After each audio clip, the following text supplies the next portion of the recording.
Hello, everyone. Welcome back. My name is Brittany, and this is Brit's Loving Life. I'm so glad you are here with me today as we talk about creating operational systems and how they can serve more than just yourself.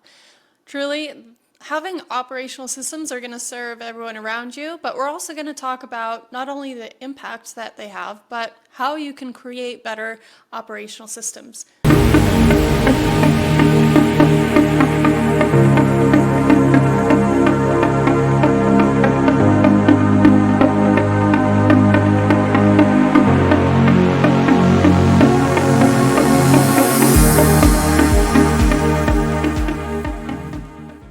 So, if you enjoyed today's content, I invite you to subscribe or leave a rating for us.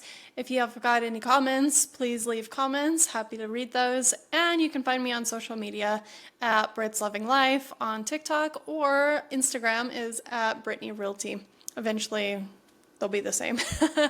Thank you so much for joining me today. I am so blessed and happy to be here. And today's topic, I've always been very good at kind of creating operational systems. I've worked a lot of contract roles or different jobs where that's been part of what I do, is helping create better efficiencies or systems. And honestly, so many businesses need it. But I think it's important to look at not only how to do that, but the importance behind why these are so important. They really do serve a bigger purpose than just helping you. So let's start with that. How do they help you? By having better systems in place, it's actually going to reduce the amount of time spent that you have to do doing the nitty-gritty tasks that maybe can be handed off or placed into somebody else's lap. Or by taking them, even if you're still handling the task, you now have a better way of tackling it with a better system. And so they help you with your time, which then, you've probably heard this before, by utilizing your time on things that matter more or have a bigger impact. And so by creating better operational systems, you're actually freeing yourself up to make a bigger impact within your company. So it's important to spend time. It takes time to put systems in place, and it takes time to figure that out, but it's worth the investment. Sometimes it takes money. Sometimes it takes hiring somebody to build it out for you. And I will say it is 100% worth it. It's going to create a better flow. It's going to make you that more effective and efficient in the work that you do and be able to do more. So how does that trickle down to your team if you have a team?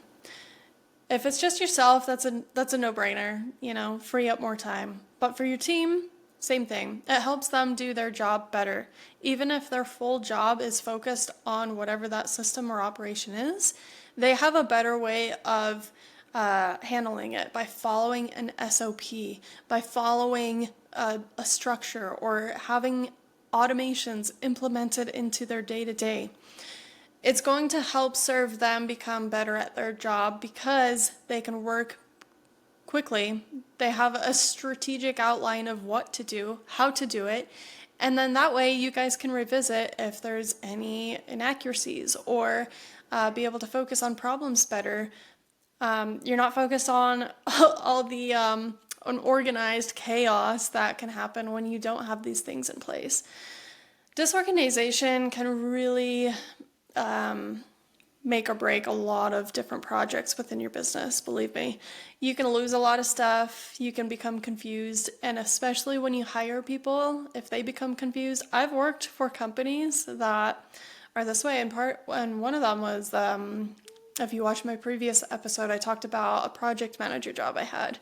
Company was so all over the place, and there was no like strategic systems in place for anything. And so it was very hard to know what we were doing was right or making even an impact. It was just like left with a question mark at the end of the day. And there was so much disorganization with files. And, especially when you're working with files, they can get disorganized so quickly, and you can put folders together, and then there's tons of folders.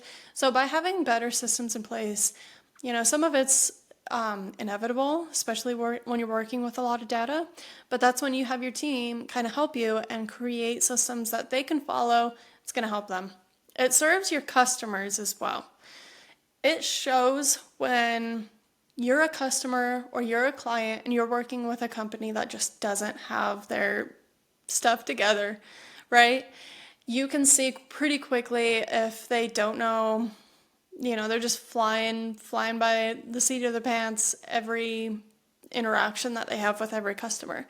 And so it serves your customers by being able to confidently go in. If it's a product, you know what your process is like. If they have questions about it, you know how to answer those questions. It's not just a big question mark of I'll get back to you. You can get back to them with an answer. There's just night and day difference in being able to understand all the different areas within your business that this can be implemented. So it could be customer interactions, your website, your meeting structure, your employee meetings, all of it. You can have a system in place that can really make things easier. We talked about the biggest thing being freeing up your time. This can produce a bigger impact within your company. A lot of what we talk about here on this show is about creating bigger impact or more purpose behind your business. By freeing up more time for yourself or your employees, you have better time to really focus on that vision, focus on how all of these things align, and really complement that bigger picture. So those are some of the ways that this can really serve more than just yourself. And I want you, as you focus on, if you're struggling with this, write those things down. Take a moment to reflect and say, by improving these different areas within my business, it's going to really serve and help XYZ. It's going to help my receptionist, or it's going to help reflect better on my customer service. It's going to help reflect better on the customer journey, or if you're doing coaching or training or whatever it might be. Let's reflect for a moment. How does that actually serve other people outside of you? Is it worth the investment? 100%. If you're just starting out, it's easier that way.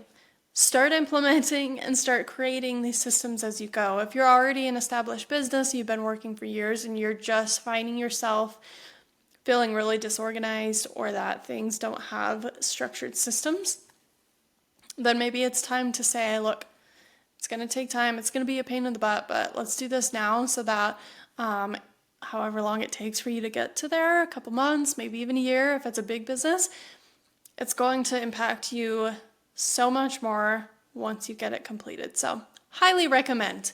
Okay, that's enough on that. Let's talk about, how do you do this? How do you start implementing this? Again, like I mentioned, it's easier if you are a brand new business and you have nothing in place and you just start building these as you go. Think of everything in a process. So say a customer visits your website, they purchase a product. What does that full process look like? And you can create an SOP for it. And a lot of systems, like I use Shopify for my coffee business. So I like to run through, as if I were a customer online, what does their whole thing look like? Because if they ask me a question, I want to know what it looks like for them so that I can answer that. So run through the process in their eyes. This can be, so like we do a mastermind group and we also do online courses. What is that student success journey look like? And how can I leave little bits of impact that are going to help them and propel them forward in their purchase and their time with us?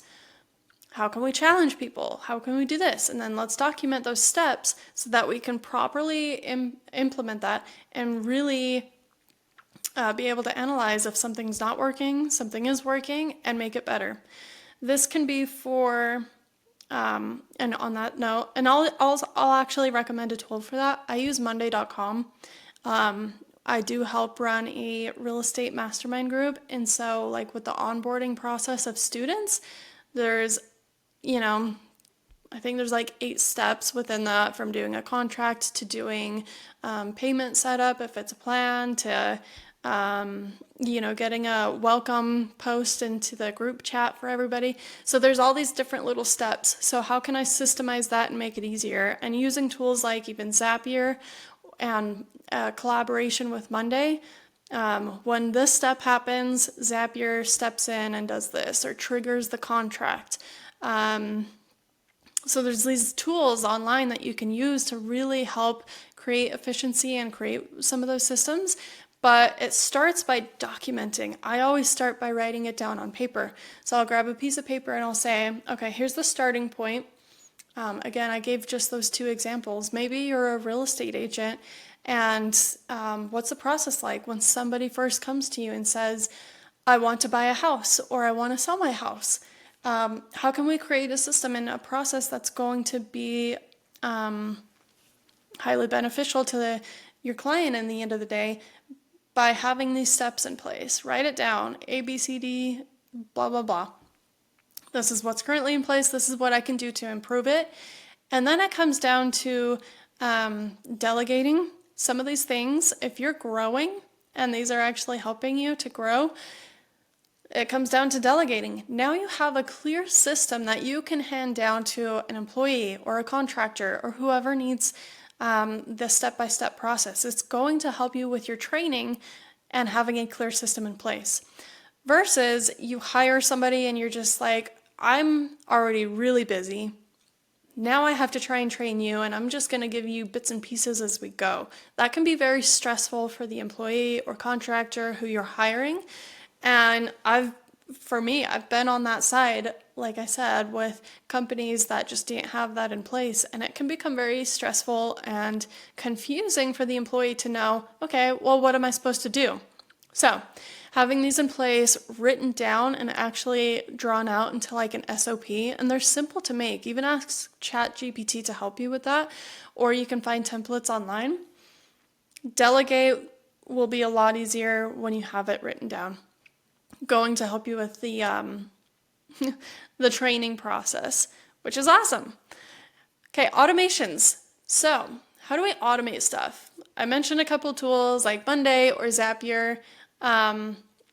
There's, they're putting AI in everything, and they're putting automation into so many tools. ClickUp.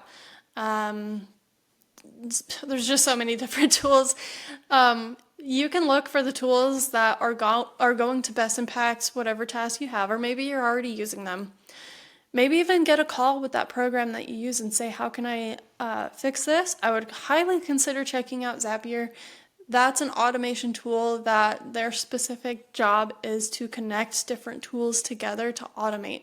So look through Zapier's categories of what they do and think, okay, how can I get these to communicate with one another, or get these programs to automate some certain tasks that now I can take that off of my plate, or I can take that off my employee or my contractor's plate. Huge difference night and day in some of these small little tasks that actually eat up a lot of your time or your employee's time.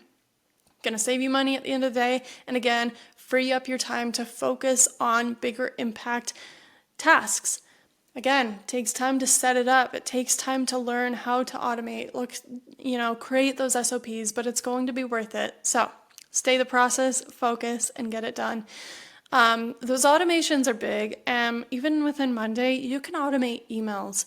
So if this person responds with this, trigger this email. Let me personalize it so it sounds like it's actually coming from me. There's so many different automations. I could go night and day into that. So think bigger. How are these going to advance the mission, your mission statement, or your goals? How is implementing this going to advance that? That's huge. How is it going to serve others? That's huge. And that'll help you start to answer those questions of what can you get these systems implemented with, and your team. All right, last step. We're going to revisit and refine these. We don't want to set it and forget it, because your business is continually adapting. you are continuing to change or bring on new team members. And the thing about bringing on more people or growing is different personalities. People do things differently.